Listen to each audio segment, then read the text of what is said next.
Assalamualaikum warahmatullahi wabarakatuh. Para pendengar setia kajian tafsir satu hari satu ayat, ya. Pada hari yang ke-6 ini, marilah kita sama-sama mengistiqomahkan, ya, membaca satu ayat saja. Syukur-syukur kita bisa membaca banyak, ya. Tapi kali ini kita membaca satu ayat. Semoga kita bisa memahami dan yang paling penting memberi motivasi kita untuk mengamalkan. Bismillahirrahmanirrahim. Khatamallahu ala qulubihim wa ala sam'ihim wa ala absarihim ghisawatun wa lahum azabun azim. Khatamallah, Allah telah menutup ala qulubihim, atas hati mereka. Wa ala sam'ihim, dan atas pendengaran mereka. Wa ala absarihim, dan atas penglihatan mereka, ghisawah, dengan penutup. Walahum azabun azim, dan bagi mereka azab yang sangat besar. Nah, ayat ini sebenarnya masih berkorelasi dengan ayat sebelumnya yang menerangkan tentang karakter orang Yahudi yang tidak akan bisa menerima kebenaran, baik diberitahu, dijelaskan, ditunjukkan, diyakinkan, tidak akan bisa. Karena apa? Karena di hatinya telah terpelihara sifat-sifat buruk. Mereka memelihara sifat dengki, sifat hasad, sifat marah, kecewa yang berlebihan, ya, sehingga tidak bisa menerima kebenaran. Dan jika demikian, maka Allah akan menutup hati mereka. Jadi secara tidak langsung dapat kita fahami mengapa Allah menutup hati seseorang. Ya, ini sebetulnya manusia sendiri yang menutup. Ya. Wa man asa'a fali nafsih. Dan keburukan itu biasanya dari diri manusia sendiri. Kenapa orang Yahudi itu ditutup hatinya? Karena orang Yahudi memelihara sifat-sifat buruk itu, yang seharusnya harus dilawan. Perlu diketahui, sifat seperti sifat hasad, sifat dengki itu karakter yang melekat pada manusia memang, yang harus dilawan. Bukan kemudian dipelihara, diberi ruang, dikembangkan, didevelop. Tapi harus dilawan. Agar apa? Agar hati kita, agar Allah tidak menutup hati kita. Karena apa? Dampak dari penutupan hati ini berat sekali.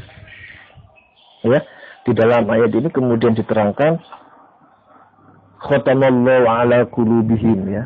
Setelah hatinya tertutup, wa ala sam'ihim, maka pendengarannya juga tertutup. Orang kalau hatinya kecewa, hasad, dengki, hatinya, maka susah menerima nasihat. Diberi nasihat telinga kanan, keluar telinga kiri. Ini dampak buruk berikutnya. Wa ala absorihim. Nah, wa ala absorihim ini panca indera penglihatan kita. Ya, ini sejalan dengan ayat Al-Quran yang lain, ya. Penjelasan di ayat lain yang konteksnya hampir sama. Walaqad zara'na li jahannama katsiran minal jinni wal insi lahum qulubun la yafqahuna biha wa lahum adhanun la yasma'una biha wa lahum a'yunun la yubsiruna biha. Ah, ini ulaika kal an'am bal hum adhal. Jadi manusia yang masuk neraka, ya, kebanyakan penghuni neraka, baik dari jin maupun manusia, itu adalah mereka yang diberi hati tetapi tidak bisa memancarkan, tidak punya rasa. Karena apa? Khatamallah tadi ditutup oleh Allah. Dan kemudian lahum azanun la yasma'una. Mereka diberi telinga tetapi tidak mau mendengar. Kan hatinya sudah tertutup. Walahum a'yunun la yubsiruna biha. Mereka diberi apa? Penglihatan tetapi tidak mau melihat. Jadi rasional. Penglihatan itu yang menyebabkan rasionalitas. Jadi kalau orang hatinya sudah tertutup, pendengarannya tertutup, rasionalitasnya tertutup. Apa yang terjadi? Kalau manusia sudah tidak punya rasa, sudah tidak punya rasionalitas, sudah tidak bisa rasio nggak menerima karena hati tersebut. Ulaika kal an'am, mereka seperti hilang. Ya. Balhum adol, bahkan lebih hina. Kok bisa lebih hina dari hilang? Begini. Manusia itu menurut teori Aristoteles adalah al-hayawanun natiq. Manusia itu adalah hewan yang berakal. Nah, ketika rasionalitasnya hilang, maka berubahlah dia menjadi hewan. Al-hayawan. Kal-an'am tadi ya.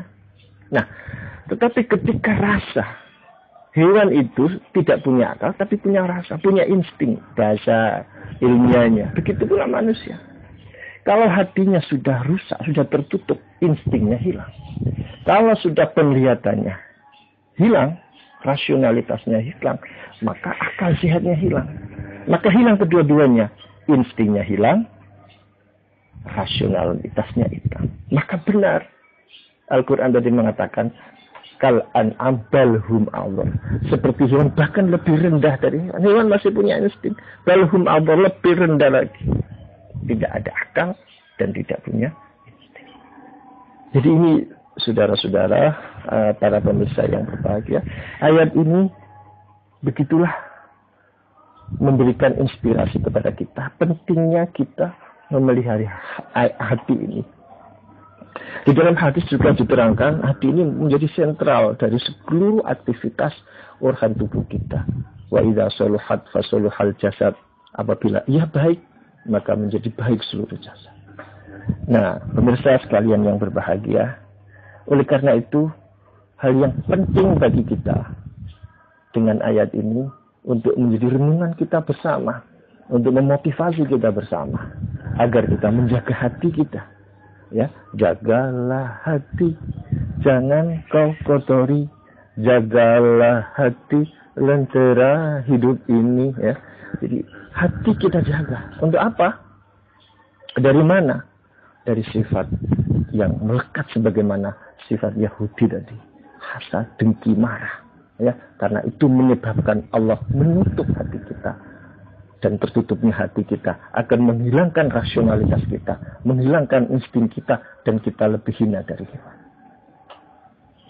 Sekian, mudah-mudahan kita dapat mengambil inspirasi tersebut dan bisa memotivasi kita untuk berbuat yang lebih baik dengan cara menghilangkan, melawan nafsu kita yang merusak hati kita.